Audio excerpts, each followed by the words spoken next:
রহমান সাহেব নিজেকে এমন আধুনিকতার তত্ত্ব দিচ্ছে যেগুলোর সাথে বাস্তবতার কোনো মিল নাই। এদের রাজনৈতিক সত্তাই হচ্ছে ধর্ম ব্যবসা করা। এই সরকারের সবচেয়ে অসহনীয় এবং অসহ্য বিষয় হচ্ছে এই জামাত ইসলামকে নিয়ে বেশি বাড়াবাড়ি করা এবং এদের সাথে বেশি ঘষাঘষি করা।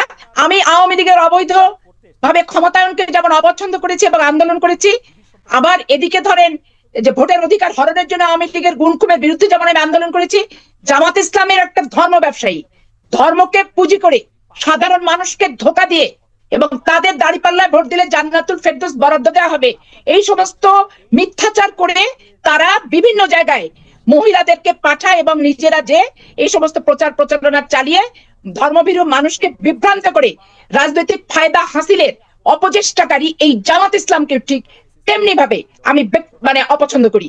তার কারণ এদের রাজনৈতিক সত্তাই হচ্ছে ধর্ম ব্যবসা করা। আর এই সরকারের সবচেয়ে জঘন্য লাগে যে একে নিয়ে এত বেশি বাড়াবাড়ি করে, এত বেশি ট্রাস্ট করে, এত বেশি আস্থাশীল হওয়ার চেষ্টা করে যে মানুষের চোখে কিন্তু এই সরকার ধরা পড়ে যাচ্ছে। কারণ বাংলাদেশের মানুষ মুক্তিকামী মানুষ, বাংলাদেশের মানুষ স্বাধীন চেতা মানুষ, বাংলাদেশের মানুষ মুক্তিযুদ্ধের চেতনায় বিশ্বাসী মানুষ। এই মুক্তিযুদ্ধ একটা মাত্র সংগঠনের কারণে মুক্তিযুদ্ধের চেতনাকে ক্ষতিগ্রস্ত করবে, আঘাত হানবে, এই জিনিসটা কিন্তু কেউ আমরা বরদাস্ত করবো না এবং আমরা বরদাস্ত করতে কিন্তু পারিও না। এই সরকারের বিন্দুমাত্র চেতনায় থাকা উচিত যে বাংলাদেশের মানুষ মুক্তিযুদ্ধের চেতনাকে ধারণ করে, লালন করে, বিশ্বাস করে, সম্মান করে, আনুগত্যশীল মুক্তিযুদ্ধের চেতনার প্রতি। অতএব নাড়াঘাটা যে যাই করুক, মোটামুটি ভাবে একটু লেভেল রেখে এদের চিন্তা করা দরকার। এমন কিছু করা উচিত না যাতে তারা বিতর্কিত হয়। এই জন্য এই সরকারের এই ব্যাপারে এখন আরেকটা কথা বলি, এই সরকার সংস্কার মাঝে মধ্যে হঠাৎ হঠাৎ স্বপ্ন দেখার মতো করে সংস্কার কথা উচ্চারণ করে যখন রাজনৈতিক সংগঠনগুলো বেশি সোচ্চার হয় যে নির্বাচনের দিন তারিখ নিয়ে। এখন তারা যদি মনে করে যে ইচ্ছা মতো সময় নিয়ে দীর্ঘায়িত হওয়ার পরে হঠাৎ হঠাৎ আমরা সংস্কারের কথা বলে আমাদের ক্ষমতায়নটা দীর্ঘায়িত করব, এটাও কিন্তু অশুভ লক্ষণ হবে, অশুভ ইঙ্গিত হবে। এবং যে আগস্টের চেতনা, অভ্যুত্থান এবং 15 বছর যে আন্দোলনের একটা কামিয়াব লক্ষ্যে পৌঁছানোর যে স্পিরিটটা, সেটা কিন্তু ব্যাহত হবে।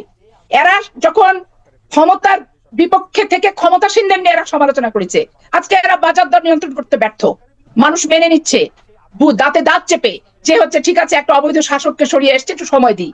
আজকে ট্রাফিক জ্যাম এত বেশি ঢাকা শহর গোটা বাংলাদেশে, সেখান থেকে ধরেন মানুষ নাভিশ্বাস এবং কোথাও কোনো সিস্টেম নাই, শৃঙ্খলা নাই, প্রশাসন নীরব হয়ে বসে আছে, কোনো কার্যকারিতা নাই, টেবিল চেয়ার আছে, পোস্ট আছে, বেতন খাচ্ছে কিন্তু ভূমিকা নাই।